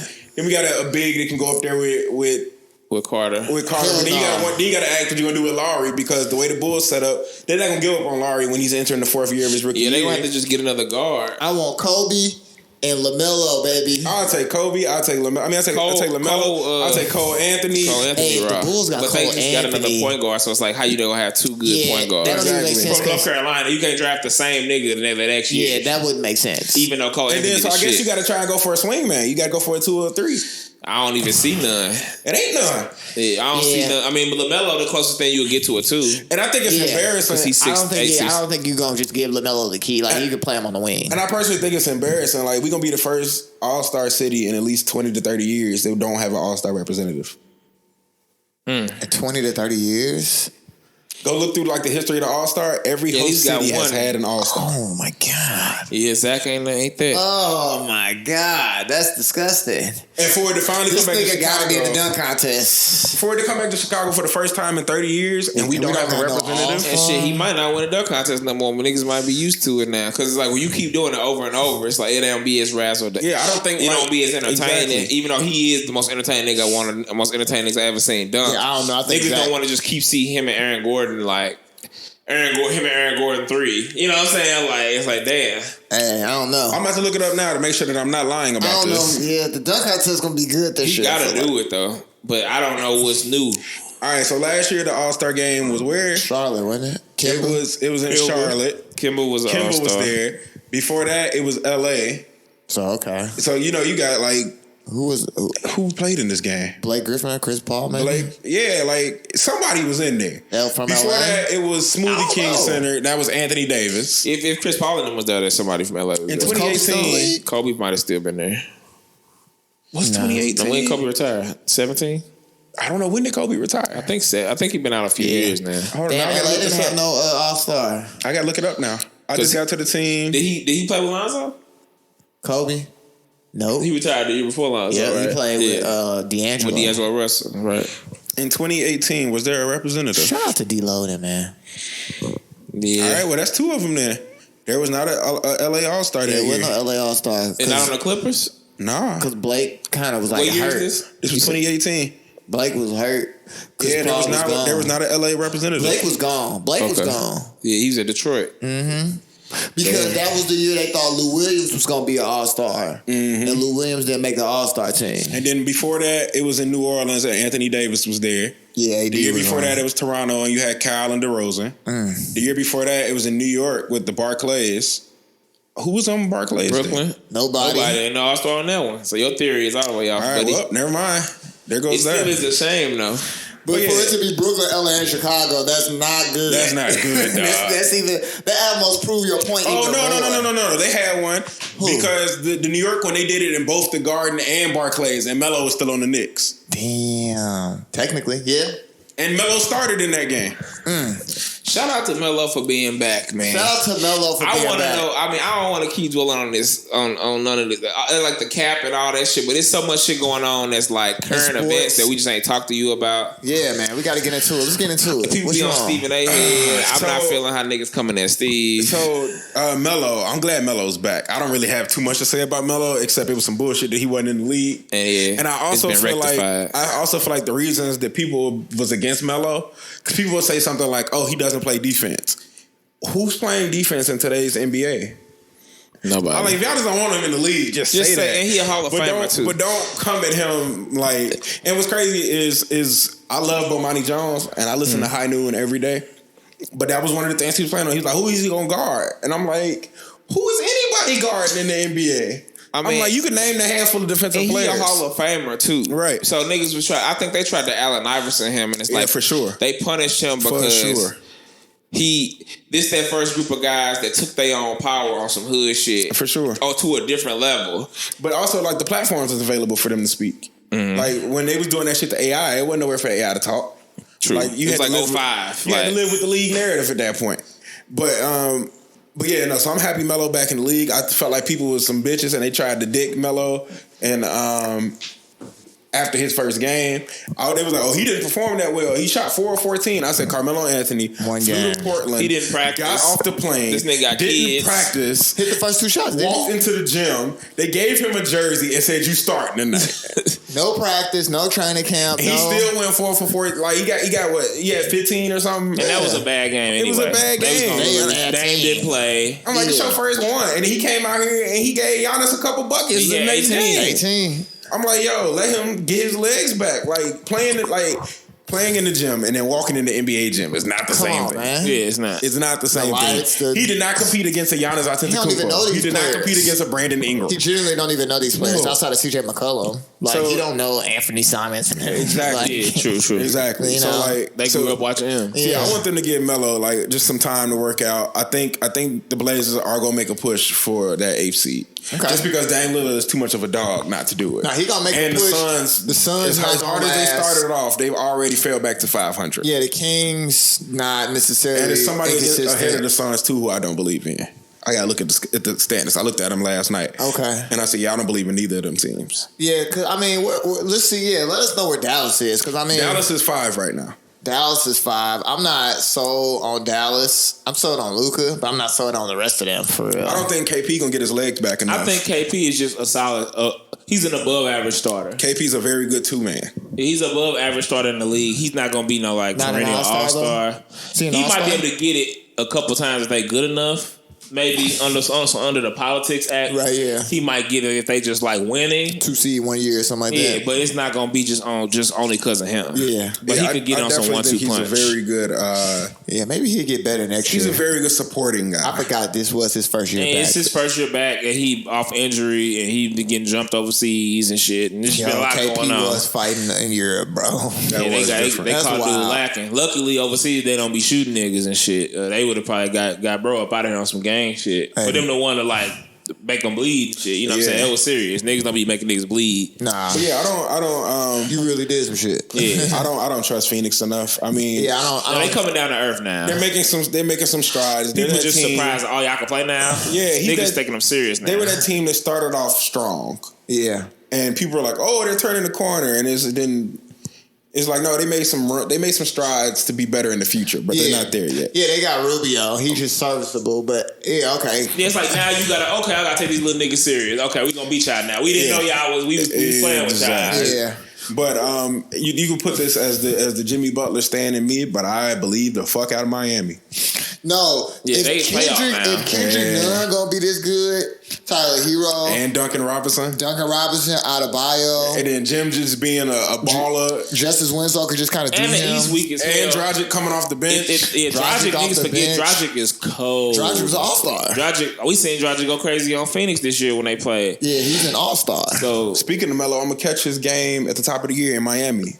Oh, dope. That's a good one. Yeah, that's gonna be pretty decent. I'm gonna go catch that at AAA. I ain't never been in American Airlines yet. I ain't been to American Airlines neither. Long overdue. We got to start our pilgrimage and start going around. I see. Shout out to my boy Corey Jumper. Shout out to Jump. He got 4 more cities left. When I saw him doing it, that's what made me want to do it. Yeah. Hold on. Let me get out here and get around. Jump, man. And we done been to a decent amount of them low key already, but we gotta check some shit off. I've been to Mecca. You know what I'm saying? That's the best one, the Garden. I've been to Milwaukee. Obviously, been out here. I feel like I've been to a couple more, but I'm drawing blanks. I know for sure. I went with you to Philly. Yeah, me and you went to Philly. Yeah, we went to Philly. I've been to Indiana. I did Indiana too. My graduation gift to myself was Pacers and Heat. During the Eastern Conference Finals. Okay. So I drove over to Indiana. Yeah, that's real. That's a good one. That was dope. But that's a good arena because it felt like a college arena. That's what I was telling him. It's so small and the fans are so into it. They're into it like a college team. And they're nice people though. Yeah. That's what threw me off. Philly niggas nice. I'm talking Indiana. Oh, okay. Got you. The Philly niggas, they just suck so bad. They were so bad. I think me and Ryan bought our ticket for $5. It was and like we were like 10 feet from the floor. They played the Pacers. The Pacers. That's when Paul George was finally just coming out. Roy Hibbert. Because it was during that time when Danny Granger was still starting. Bynum was on the bench for the Sixers. Yeah. That was that time. He just had the comp. He had the comp, bro. He had the shag. Yeah, so I caught them arenas. I went to Staples, but when I went to Staples, it was a Clippers night. Okay, I haven't been to Staples yet. I've been outside Staples. Staples is sexy on the inside. Being outside of Staples was like, damn. Like when you on the concourse at Staples, it's like mood lighting. It's like dimly lit. They got like this deep red. Theatrical. They got the theater lighting. It's beautiful. Madison Square Garden was. It was just like, man, this is a play. That's like you watching a play. Yeah, we were on the last row, and it still was like, yo, I can see that. Madison Square Garden look on TV so big, but it's not big at all. Like it was like United Center is big. Yeah, you know what I'm saying? You would be like a block away from the game. You sitting up top at United Center, you might as well not go. Yeah, I didn't sit in the last row in United Center. I didn't sit on the floor seats in United Center, and it's a world of difference. It is like a different building. And I did. You in the West Loop watching the game, and she's like, damn. I did Barclays. Okay. So yeah, I'm gonna add American Airlines on January 5th. Okay. I got to get to. We've been to the big three. Capricorn season, baby. Okay. But not an NBA game. And I want to go to an NBA game because Detroit got a new arena. Little Caesars Arena is nice. So they got a big Jumbotron too. My boy Dane work up there, and he was telling me, he was like, yo, you got to come up here. It's nice, and the tickets be cheap. It's nice. Yeah, Detroit is interesting place, bro. I love Detroit, actually. Detroit one of my favorite cities. You got some good gas, and you in Detroit, you going to have a good time. It feel like I said, the Midwest, all of us from the same tribe, because it don't feel no different. Like the vibes are the same. I feel comfortable. Like, I heard there's some good strippers in Detroit too. I wouldn't know. I had a girl tell me it's a good strip club in Detroit. I mean, I believe it. Because, they strippers be making it, like, whenever you got strippers that can make it into the rap game and shit, it's like, obviously, they strippers got some clout. They did something. You know what I'm saying? Strippers. Yeah, they did something right. Yeah, so. But yeah, I'm going to keep that going. If it's any arenas, I want to go to Staples for the Lakers, especially with LeBron there. Yeah, I got to make that happen. I got to see Brian this shit, man. I wanted to go to State when they were on Oracle. We got to go try to see him when he can come to Milwaukee. But I don't know when he's going to be here. For sure. I wanted to catch Golden State in the Oracle. But now at the end of Chase Center, it's like at the end of my list. It's like, I don't care now. You need something. Whatever. Yeah, exactly. Oh, and that team that's above Phoenix that I don't believe in is the Timberwolves. Yeah, it's hard because it's I don't believe in Andrew Wiggins. Don't nobody believe in him. He started off hot, but he kind of came down to earth. Now you just garbage. Blame Canada. Yikes. It's not even a real country. Come on, blame Canada. You said who? I was like, it's not even a real country anyway. I was quoting South Carolina. I heard Air Canada is a crazy place to go to the game. Yo, Toronto actually does look lit to go to a game. Yeah, my best friend went, and she don't even like. They call it Scotiabank now. But yeah, that's true. She went and she don't even like basketball. She went with like somebody she was talking to at the time, and she was like, "Yo, it was just lit. That shit was insane." She like, I ain't know what was going on, but I was in it. Yeah. It's a different atmosphere. I gotta get to Dallas. I want to go to a Cowboys game just to see the I've only been in one NFL stadium. I've been to, I guess one. Have I been to 2 NFL games? Nah. Yeah, I went to Bears and Rams last year. In Chicago? In Soldier Field. And that was the day where it was like the coldest day of like the football season. The football season. It was December 9th and it was like 1 degree high. At kickoff, it was -2, and the wind chill was like -15. I remember that. People said that was tripping in that motherfucker. And James hit me up on Friday, like, "Yo, what you doing Sunday?" I'm like, "Shit, I ain't doing nothing." Like, "You want to go to the Bears game?" And I was like, "Fuck yeah!" And that was my first time going to a Bears game because them tickets expensive as shit. And then I stopped and I looked at my weather app and I'm like, "You sure?" And he was like, "We gonna make it happen." We just got drunk and went. And it helped because he was like in the United Club. So it was kind of like covered a little bit. And they had little heated areas you can go in and shit. So it wasn't that bad. But you just have to walk away a bunch of times and go warm up. Not even for real. Like, it was just a still air night. It was just cold. It wasn't like the wind was blowing. It was just flat cold. Yeah. But and I was happy that they won too. So like, if I did this shit in the cold and y'all lose, we got to fight. You stayed for the whole game? Stay for the whole game. Oh yeah, you real. Being a Chicago fan is interesting because we suck at everything and we just gotta live with it. Oh, but back to the point where I was saying about Michael Reinsdorf taking over. I don't know if y'all been paying attention, but the White Sox been spending money. White Sox just got like a top catcher. Yeah, they got like a top 5 catcher. Why White Sox Stadium so weak? I feel like they got the weakest, plainest. I think because like something you would make on a video game back in the day. I think because I think that's funny. It was always like for the working class. The second thing. Like, nobody. It wasn't Wrigley. It wasn't like none of that. Like, for what it looked like now, for what it used to look like. It came a long way, it just kind of got like a college vibe, you don't feel like, oh, this is an MLB team. I'm not gonna lie. Like when I got to Missouri and I went to like Busch, I was like, damn, this stadium beautiful. Because I had never been in any baseball stadium other than Wrigley. I mean, Wrigley, I'm sorry. Wrigley is nice now too, since it's got redone and shit. Wrigley. No, I mean, the only place I had been in before that was the White Sox joint. Way back when it was Comiskey and they had shit in there like a hot dog stand. And even Wrigley, I went to Wrigley like when I had first moved to Chicago before they did the renovations, and it was like an old baseball stadium. Yeah, I went to like Busch Stadium where it was just like. It was one of them parks where it was just like, oh no, we're trying our best to make this place. Even the old Busch Stadium was better than a lot of stadiums. Old Busch Stadium was raw because of the dome thing. Like, it was like I went to Kaufman. Which was for the Royals. Okay. I lied. I have been to the Royal Stadium. The Royal Stadium is raw. The Royal Stadium is the best baseball stadium I've ever been in. It's so much space out in the outfield. Yeah, it's the best stadium I've ever been in. I seen a game there, but I also went to a wedding there, a wedding reception in like the outfield. Like in a suite, and then it's like the glass, like you just looking out the field or whatever. Like the Royal Stadium is nice. And then I did whatever the Twin Stadium is called. Okay, Twin Park or something. I think it is something like that, and all the Twin stuff is connected. So like, the Target Center is connected to like the Twins baseball arena. That's what I thought when we went to Philly. And they got the underground tunnels and shit, don't they? Or like the heated tunnels. Exactly. And so like what you said about the Philly thing when we went. They're connected, kinda. They're just next door. They have one huge parking lot. It's like a big ass parking lot, and it's just like this. They put one stadium here, they put one right there, they put one over there. It just makes sense. It's like Mizzou. Yeah, it was like we got off the train, and it was just like the stadiums. I was like, shit. Like all three stadiums was looking at us, and it was just the biggest parking lot I've ever been in my life. University. Yeah, basically that shit was. I like that. That was a cool setup. And then. So when I was working at this place called I was working at Red Frog Events. They did company outings, and they would always take us to a baseball game in the city. So when we was in Ohio, we went to Great American Ballpark for the Reds, and it was dope. And I went to one more. I can't think about where it was, but this summer I want to go to Fenway. Because I'm a big Red Sox fan. True. So I'm like, green wall. I'm going to go sit on the green wall and do the Red Sox thing. Yeah, I'm going to go to a Yankees game. I'm glad David pulled through. That was trash. It was like, damn, shot my nigga. Big Poppy. You can't be fucking everybody bitch, bro. That was going to hurt my people, dog. You can't be fucking everybody bitch. Y'all mentioned it for a second, and I want to hop into it before I had to get out of here on y'all. How y'all feel about this cap thing, man? I just don't know.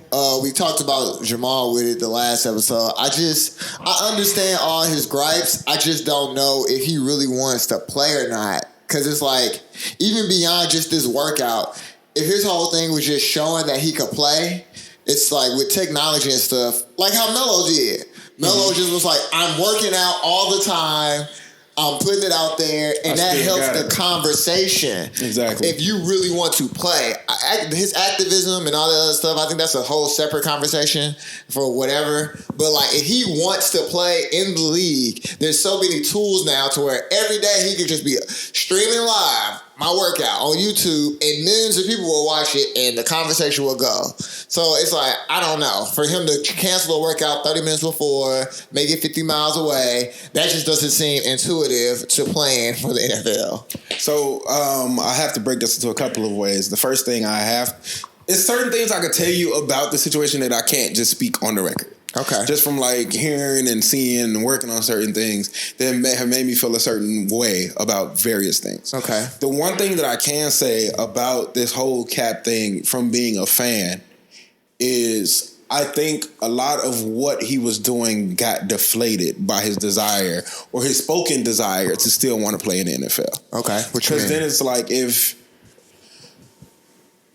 my one thing was, if the NFL is so horrible, why do you want to go back? Why do you want to go back? Yeah. That's my big question, too. And then my second thing with Eric Reed was, you speak about how horrible it is.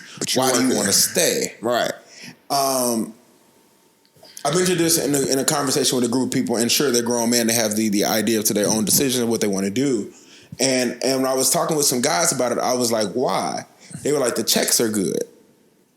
And I'm like, say that.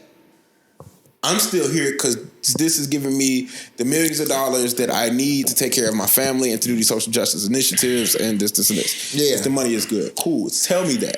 Or if it's like, but my one thing with Cap that I didn't like in this whole thing for like the years that it's gone on now is the lack of or missteps in communication. Okay. Specifically because for the longest time that we've heard this entire thing of I'm not in the NFL no more. Yeah. It was more so of I want to play football. Mm-hmm. And in my desire, I was like, well, we've had the AAF, there's the Canadian Football League, there's the Arena Football League. Yeah. Are you just trying to scratch this desire of itching to play football? Yeah. If you can, there are the mediums available for you to play football. Go play football. Which in this same turn shows that you're being colluded against, and you can still execute all of the lawsuit things. Yeah, when you go to these lesser leagues and you're so far better than all the competition. Then it just be like, well, damn, y'all just really don't give a fuck. I was thinking of even like maybe going and coaching or doing something more like. Yeah. So then my thing beyond that, when I say miscommunication, it's kind of like that portion there. But at this point, you are the leader of this movement, but we don't hear from you. That's bad. Exactly. I don't hear like for years. Sound bites. What is the movement? What are we supposed to do? Why are we with Cap? I think the idea of boycotting the NFL could have had so much more legs if Colin Kaepernick specifically said we're boycotting the NFL. Yeah. The boycott of the NFL came from just the power of people on social media feeling a certain type of way and not deciding that we wanted to actually protest this. Mm-hmm. Yeah. And it split the crowd in half. Some people protested, some didn't. Right. But it was never a unified front or a unified movement. Protested was people who didn't watch it anyway.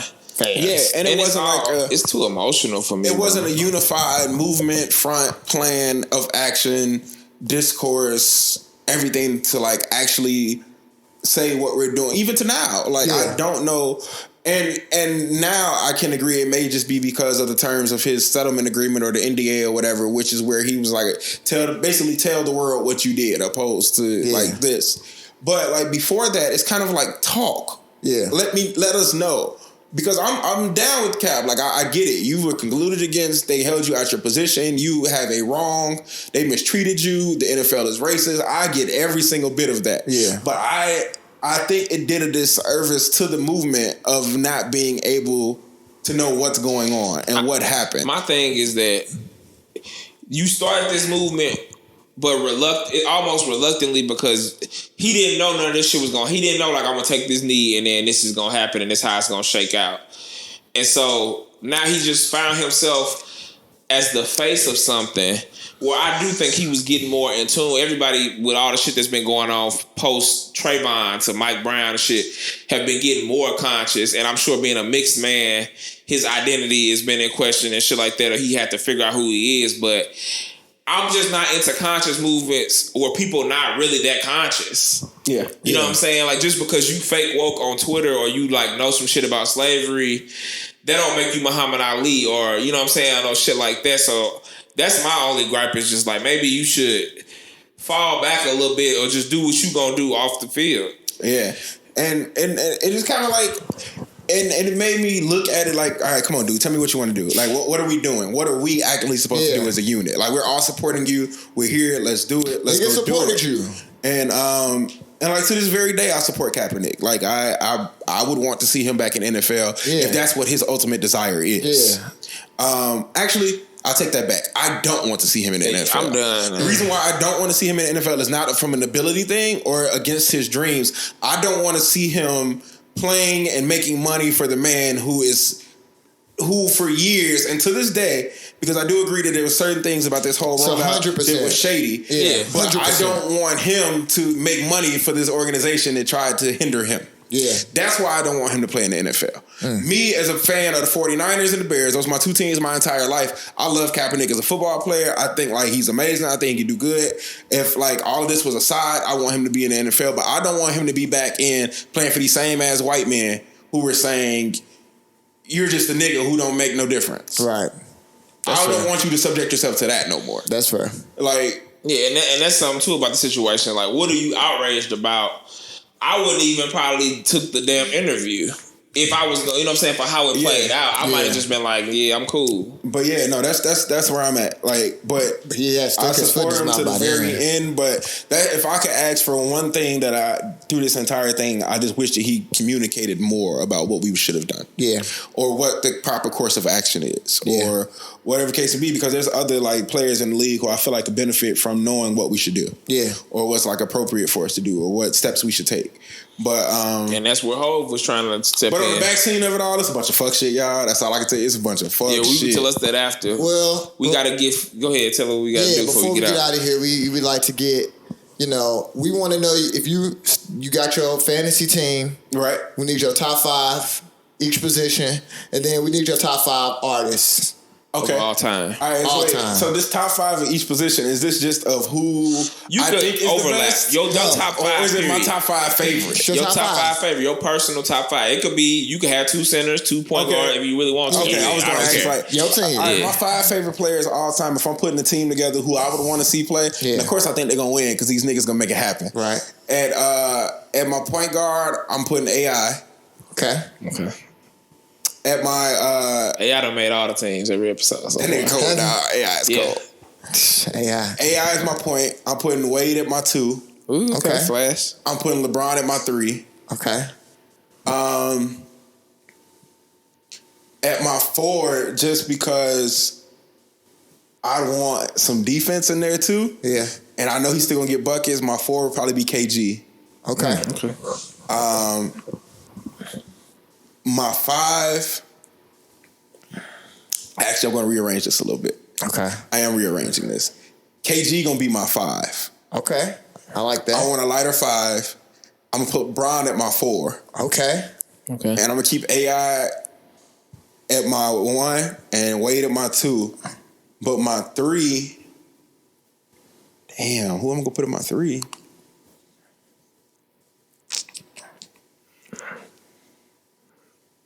Damn, this is hard. It's tough. This is tough. It's tough. Because I know who I like a certain type of ball player. So like my favorite players are like, oh shit, never mind. I lied. Mike could be at my 3.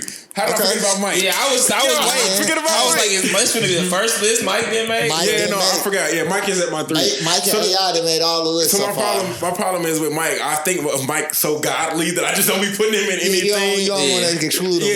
You don't want him on somebody else's fantasy shit. Yeah, so that's my 5. That's my 5. AI, Wade, Mike, LeBron, and KG. I like that. And I took KG because Chicago shit. I like that. Okay. No, that's a good 5. That's an interesting group. That's athletic. But I like that. But the only other person, me too. The other people, my other favorites, like Jason Kidd. Okay. Dirk. Okay. Jason Kidd don't get enough credit. Niggas be trying to play Jason Kidd. Jason Kidd is my 5 favorite players of all time. Like, he might be the number 2 point guard of all time, maybe? Yeah, for sure. He's in my 5 favorites of all time. He top 5 point guards all time. Point guards, I put him at number 3 because he's a white man, but nobody want to give John Stockton love. John Stockton. Yeah, John Stockton is technically at the top. Yeah, for real. Like, niggas just ain't feeling it. I got Magic 1, I got Stockton 2, I'll put Kidd 3. I have to put, personally, I put like Isaiah Magic, Thomas. I don't know. 3. I ain't see. I'll probably put IT. Yeah, so IT is 3-4. And then wrapping out that 5 is Chris Paul. Yeah, Jason just got them numbers too. Yeah. That's hard to argue with. Jason was a triple-double king before Russell Westbrook. He took the team to the finals 2 straight years. Yeah, it's no order, but Magic, Stockton, Kidd, Isaiah Thomas, and Chris Paul. The best point guards to me. But yeah, no, like my favorite players, like they all guards. So that's why when I was getting bigs, it was hard. So like my favorite player of all time is AI. Okay. My number 2 is Bron. Okay. My number 3 is Wade. My number 4 is Mike. Okay. And I think Mike is just so low just because I didn't get to see him long enough because I did everybody else. And then my number 5 is J Kidd. Okay. So that's why I'm like, all right, I gotta have a big nigga in here somewhere. Yeah, so you really like guards. Yeah, I like guards. Okay. And yeah, other than that, after that, then I get into my Dirk bag. Yeah, Dirk is better than people give him credit for. Yeah, Dirk is a savage. Dirk I get into my Dirk bag. Jason had to help him bring one home though. Damn, who else I got in there? I like. That's real. You know, as a kid, you like T-Mac. Loves, yeah. T-Mac was. It's crazy that Jason Kidd weakness in his game is his shooting, but he top 5 threes all time. Some shit. For sure. That's crazy. Yeah. And then I like Ray Allen. Ray. And then I like little random unsung hero niggas like Robert Horry. Yeah, Robert Horry, dog. Nah, I like who's some random niggas that wasn't like all stars that I just fucked with heavy. Stromile Swift. No. It's his birthday the other day. Jason Williams for me. I love Jason Williams. White Chocolate is one of my favorite players. I love Jason Williams. I like Dick Van Exel. I like Van Exel. Stephon Marbury's kind of like that in a way. Marbury. Yeah, we can go down that list. But what's your music list though? Yeah, my 5 favorite rappers. I mean, it could be black music. We gonna open it up because I know you really listen to music. No, I can just do it on rappers. Okay. All right, if I had to pick 5 rappers, because we told Jamal rappers, and then only rapper he didn't pick was Usher. Yeah, he said Anderson .Paak, but Anderson .Paak can rap. Oh, we talking like historically, like all time. We just said, I mean, if you just open it up, if you didn't feel comfortable, but you can do the hip hop. That's where it started. All right, so if I'm doing rap, I kind of like, actually I can roll all 3 different type of lists off right now. Okay. My 5 favorite rappers of all time, not saying that they like the best or shit, just niggas that I fucked with heavy. Jay. Okay. Kanye. Okay. I'm throwing in a curveball, and I'm gonna say Fab. For some reason, I knew you was gonna say Fab. I fuck with Fab. I don't know why, but I was like, last time we talked, actually, he was beating his wife ass and shit. And I was so hurt. He coming out with the summer shootout. I can't even stand Fab, but go ahead. Yeah, Fab. I'm throwing in. It's hard because I would throw them in as a unit. That's Diplomats, so I can't even do that. Snoop. Okay. I fuck with a lot of Snoop. And my 5th, fuck with that. To be honest with you, I'll probably say Drake. Because I listen to a ton of fucking Drake. Yeah, that's fair. I've been kind of light skinned this last week and shit. I mean, you know what I'm saying? I listen to a lot of Drake. If I had to go like 5 artists that like are current rappers that I fuck with heavy, okay, no, I'll move Drake into that area. And if I had to pick another 5 to go on my 5 like all time, then it's Big. And then it's like my 5 current rappers. I just can't give it to Drake. I don't know why. Yeah, it just don't feel right. Yeah, my 5 current rappers I listen to a lot of. Then you got Drake, Ross, Meek. Okay. Pusha knocked Drake out of my personal top 5. Yeah, in one full swoop. I got Push in that 5. Pusha is in my top 5. And then I'll have to say Kendrick.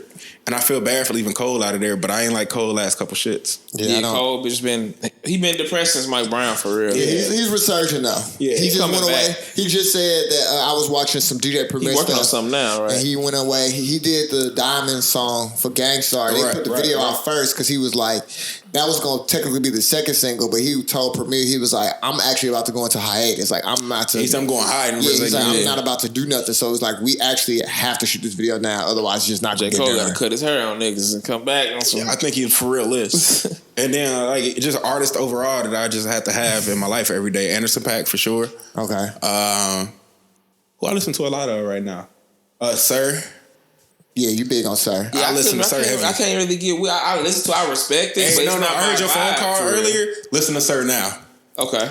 Listen to Sir today. Okay. Okay. It might hit a little Listen different. to Sir today. You got to be That's what I feel like. I feel like it's good, but I'm walking to the train and I'm not really feeling it today. Like, the Sir album hit when I was in the same state of the phone call you had today. Okay. That's peace. I'm gonna fuck with it. And that's when it hit me. I and I was like, all right. for sure. It's like I could never get through. Like I get through the first few songs and then maybe something happened or I get out the shower. So I never could finish and just get it. You know. And then I throw Miguel in there. Okay. Because Kaleidoscope Dream is one of my favorite albums Miguel ever. done? I don't know. It seemed like he ain't even He made tripping. Kaleidoscope Dream, so if he never came back again, I'll be all right. And then I'm going to throw two women in there just because I love women. And one will be probably SZA because Control is hard. Okay. And I listen to Broken Clocks once a week. Broken Clocks is a good song. And if I had to throw another woman in there. Is SZA done? For real. All my people trying to disappear. If I had to throw another woman in there, it'd probably be... she canceled though, but I don't care. Sabrina Claudio. Because that About Time album was hard. Didn't she say nigga or something? Nah, when she was younger, she had made some jokes like something like I want to be like a black woman because of this and this, or black women do this. I knew something like that. I knew she said some black shit. Yeah, if you immature, it's just like I can't hold shit against you. You just your like random 16 Twitter or something, dog. Like, it's all good. But yeah, no. If you ask me each of them questions again tomorrow, I'll give you a different answer to everything. And I respect that. Because I wanted to put Gucci in my top 5 favorite all time. Yeah, you know, Gucci deserves recognition. To me, Gucci is like Gucci and Tupac are in their own room. For sure. Like Gucci they got me through college. impact is like because it was like for niggas our age, it's a lot of niggas that fake had some sense that was acting a fool trying to be Gucci, but Gucci didn't die. Yeah. And so then now that Gucci is reborn, but he's still with the shits. Yeah. Whereas like if Tupac was alive now, he'd just be that real ass nigga like, nah, y'all tripping. I was fucking tripping. Yeah. But unfortunately with him tripping, he happened to die. Yeah. You know what I'm saying? And he never was able to reach that level. And people don't trip off of us being going into 30, getting into that 30 realm of, you know, getting in that area at least. Yeah. It's like you don't realize that damn, we outlived Pop.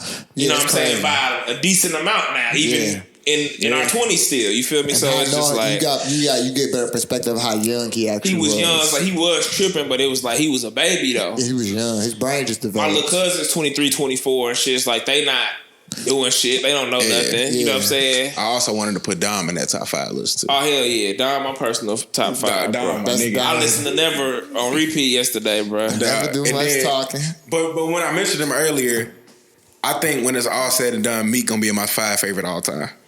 Yeah, I can't really get into Meek albums like that. I love certain songs. Meek reminds me of like just Chicago niggas in the street so often. That's real. Yeah, so like he likes Chicago niggas too. Yeah, he likes Chicago. Like that niggas. Championships album, I have played it nonstop since it dropped last year. That's real. Like that was hard. Dreams Worth More Than Money was my shit.